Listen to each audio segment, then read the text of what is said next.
tal, jóvenes y señoritas? ¿Están listos para otra lección? No sé si oyen, o espero que no escuchen la música que tienen los vecinos porque pues no quiero que haya problemas de copyright otra vez. Entonces nos habíamos quedado en que íbamos a diferenciar unas funciones. Aquí están en lista. Esa diferencial es esta. Pero me la voy a saltar para ir a la siguiente. Y una vez que veamos que hace esta diferencial, le voy a ceder el control completo al software.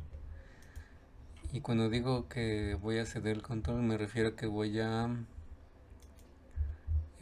quitar esta instrucción que a mí me permite controlar la reiteración del programa. A ver, con esta lo que se va a mostrar y va a quedar un poco más en claro es la estructura de producto múltiple. Como habíamos dicho, diferenciar esta función se refiere a, por ejemplo, seccionar cada función en sus elementos individuales. Y por ejemplo, vamos a diferenciar esto, entonces va a tomar el primer elemento y lo va a agregar en una forma de diferencial, y todo el resto lo va a multiplicar por esa diferencial.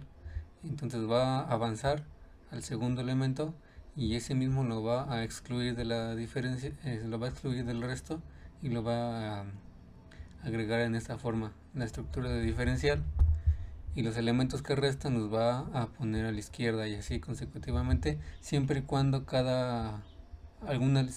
un elemento no sea un número, esto no va a suceder, pues porque eso es cero. Entonces, pues esta diferencial es esto, el 1 menos el 7 veces el coseno de 1.5 por u, y bueno, el resto por la diferencial del seno de u a la u por 3 vendría siendo un subproducto de funciones que el software debe de identificar en la segunda pasada. Vamos a ir viendo poco a poco cómo esto ocurre para los demás elementos. Por ejemplo, como el argumento de este producto es en sí un polinomio, lo va a dividir en sumandos, o sea, en sumas parciales, que es como yo lo llamo. O sea, va a ser 1 menos 7 veces el coseno de 1.5 por u, y como el primer elemento es un número, pues lo va a excluir, mientras el segundo va a ser 7 veces el coseno de esto. En la siguiente pasada, el software debería de darse cuenta de que 7 y coseno son elementos diferentes que se pueden volver a dividir en una estructura de producto, y va a ser 7 veces la diferencia del coseno del argumento más nada. O sea, sería más el coseno de tanto por la diferencial de 7, y como sabemos eso ya no va a ocurrir porque la diferencial de un número es 0. Lo mismo para la siguiente diferencial, que es 0.33 igual a menos 2. Había preparado la calculadora para que pudiese reconocer un número previo junto con su signo, y eso lo fuera almacenando en una variable de tipo string, y al final se concatenará al principio más la diferencial de la potencia. El logaritmo es una estructura única, entonces se va a diferenciar de forma casi inmediata. Bueno, vamos a ver en la primera pasada cómo es que esto se va desarrollando. Deriva.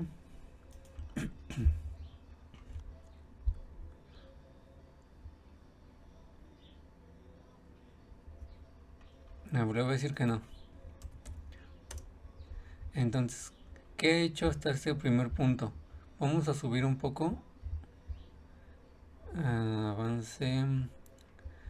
El software, como les dije, al principio determina los sumandos. Como nada más es uno, pues lo pasa directo. Solamente que antes yo ya le había puesto la parte de reducciones y simplificaciones.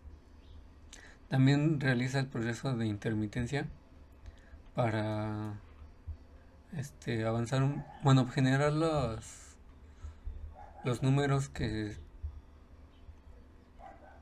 Evaluaciones de funciones especiales, potencias, sumas y productos. Es lo que debería de ser para que el software pudiera reconocer de mejor forma los números. Aquí está reduciendo, pero no hay nada que reducir todavía. Entonces en sumas parciales lo que me genera es este elemento. Entonces vamos a derivar todo esto. Aquí me genera todos los elementos individuales, el seno, el 3, este producto, esta potencia. Bueno, los números, el número sí lo puso aparte. Y el logaritmo. Entonces completa la estructura de producto múltiple.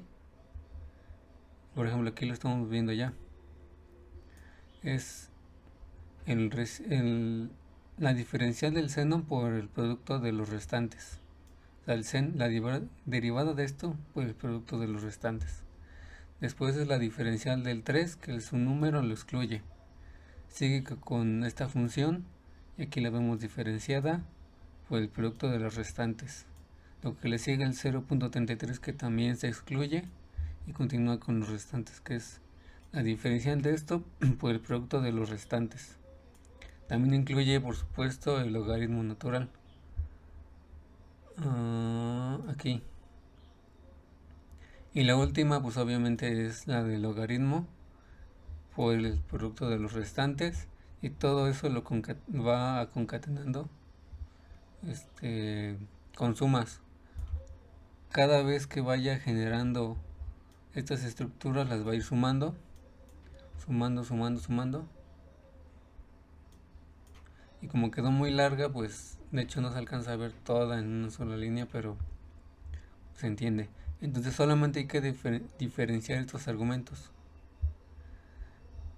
Aquí, por ejemplo, va a ser lo que les había dicho de cuando llegue esta diferencia la voy a descomponer en los sumandos y debe de identificar que aquí, por ejemplo, el número 1 es un número. Pues bueno, sí, es obvio para nosotros, para la computadora, ¿no? Y que la diferencial de esto, que la diferencial de esto obviamente es esto. Como ya no hay más estructuras así, va a concluir. Y en segmentos a diferencias ya veremos la diferencial del seno de u a la u. Y eso es el coseno del argumento por la diferencial del argumento. Eso lo va a sustituir en la posición de deriv. Aquí en inserción lo estamos viendo. Aquí había la diferencial del seno de u a la u. Y sigue avanzando. Según el iterador, ahora toca esta estructura, la diferencial de una, que diga de u a la u, de una potencia, es una diferencial de una función elevada a otra función. Esa estructura la vemos acá.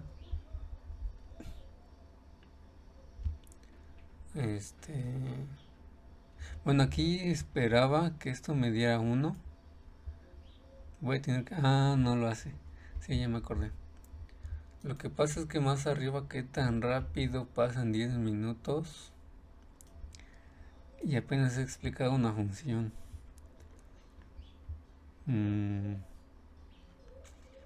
Bueno, para ir rápido, es en métodos analíticos.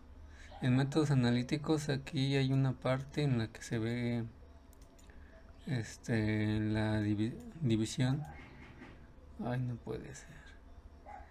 Y las potencias es en este caso. En el tercer caso es una función elevada a otra. Y aquí estoy agregando esa diferencial Solamente que se me pasó poner un filtro, que es el que aquí me daría el 1, pero no lo he puesto. Entonces, por eso sí lo hace para la diferencial de U, que aquí no la pone porque al ser U, pues es 1. Y solamente en casos especiales esto puede no ponerse. El 1 puede no ponerse. Obviamente si la diferencial tiene a los lados unos signos de más o menos, pues obviamente debería de dejarse. Y principalmente si es un -1. O sea, si es -1. La diferencial es -1 y es así se debe de poner. Pues sigue con los demás diferenciales. Ay. Bueno, se me está acabando el tiempo. Esta es la diferencial del logaritmo, que la hace rápido porque es única. Pues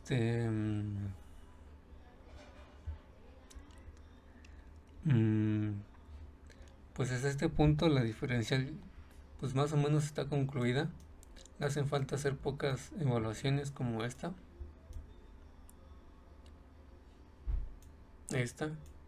Prácticamente son casi polinomios. Y esta.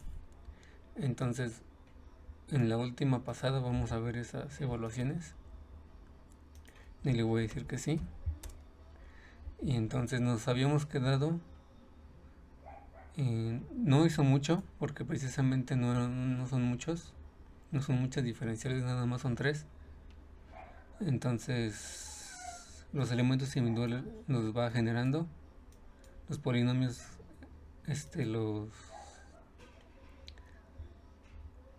los elementos individuales de la diferencial, ya sabemos cómo va a ser eso. La diferencial de esto va a ser esto por la derivada de esto, y ahí concluye porque lo del otro es un número. Y eso lo vamos a ver en segmentos a diferenciar, en el que creo que aquí sí se van a poner los valores numéricos o no. No se van a poner, por lo menos para este caso. O para este sí, porque es negativo. Y estaba al final, ¿no? Ajá. Esto sí se pone porque hay un signo de menos previo. Entonces la diferencial que vemos acá debe de en efecto coincidir con esta. ¿Sí la acabé? Ay, no puede ser. Me faltó poner el resultado. Bueno, vamos a darle el voto de confianza y vamos a decir que sí. Que sí es para que pueda ceder el control al software. Ya ven, yo me equivoco un montón y el software no lo hace. Entonces, aquí ya lo haría de forma automática y al final vamos a ver, se duplica la cadena porque me falta activar los filtros y la última intermitencia. Además de que es la implementación del último método que les había comentado, un método que va a separar los elementos que son números de los que son funciones. Pero para eso primero debe de haber una intervención del método intermitente para que las funciones que aún no estén evaluadas o productos que hagan falta los pueda evaluar y le pueda generar los números. O sea, primero debe de haber una reducción, después el método de intermitencia y después el método que separe las funciones de los números. Y aquí, por ejemplo, lo último que les puedo comentar es que al separarlos va a hacer de momento la función general todo el conjunto de números, los va a mandar a intermitencia para que el método de suma y resta los evalúe y al final los concatene de esta forma y se tenga finalmente la función que genera la diferencial. Y esto lo hago porque el único problema, por así decirlo, que tenía el método de suma y resta, pues es que los humanos tenían que ser números y estar juntos. Entonces, como no se podía de momento hacer eso, pues los divido en dos grupos, números y funciones, sumo los números y los concateno al final de la función. Y todas esas muestras las vamos a ver al final y en el siguiente video. Así que muchas gracias por acompañarme y los veo en la próxima.